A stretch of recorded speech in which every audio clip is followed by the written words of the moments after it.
Bonjour à tous, je suis Didier Mazier, je vous souhaite la bienvenue, puis je vous remercie pour votre fidélité à cette chaîne. Les vidéos paraissent en principe tous les lundis vers 11h30. Abonnez-vous et puis activez les notifications de telle sorte que vous serez informé de toutes ces parutions au fur et à mesure. Et puis partagez ces vidéos sur tous les réseaux sociaux, LinkedIn, Facebook, Twitter, Instagram, etc.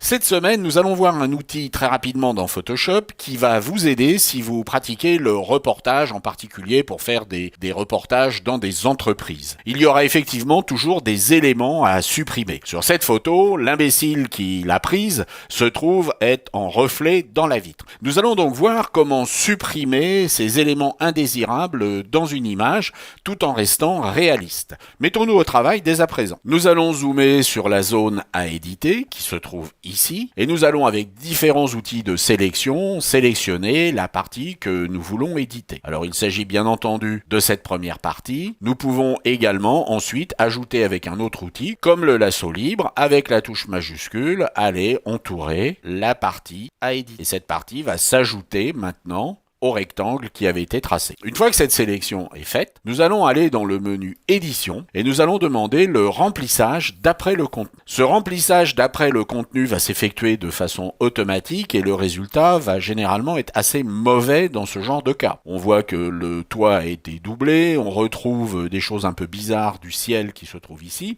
et donc ça ne va pas du tout. Si nous passons en mode rectangulaire, c'est encore pire. Alors ce que nous allons faire, c'est passer en mode personnalisé. Nous allons déterminer une zone que nous allons peindre et c'est dans cette zone que les éléments vont être pris pour éditer la zone sélectionnée. Donc si je passe mon pinceau juste ici, les éléments qui vont être pris sont des éléments qui sont dans cette zone, c'est-à-dire uniquement de la végétation. Et j'ai donc rectifié l'intérieur de ma zone avec une méthode qui reste tout à fait réaliste. Un œil avisé va peut-être identifier des répétitions, mais globalement, cette image reste réaliste pour la majorité des personnes qui vont être amenées à la voir. Alors, lorsque vous faites des reportages et que vous voulez supprimer des éléments à l'intérieur d'une image, vous allez utiliser ce système de remplissage d'après le contenu, mais ne travaillez ni en automatique ni en rectangulaire et allez soigneusement choisir les zones qui vont servir à aller prendre les pixels, qui vont éditer la sélection que vous voulez modifier et évidemment supprimer les éléments indésirables.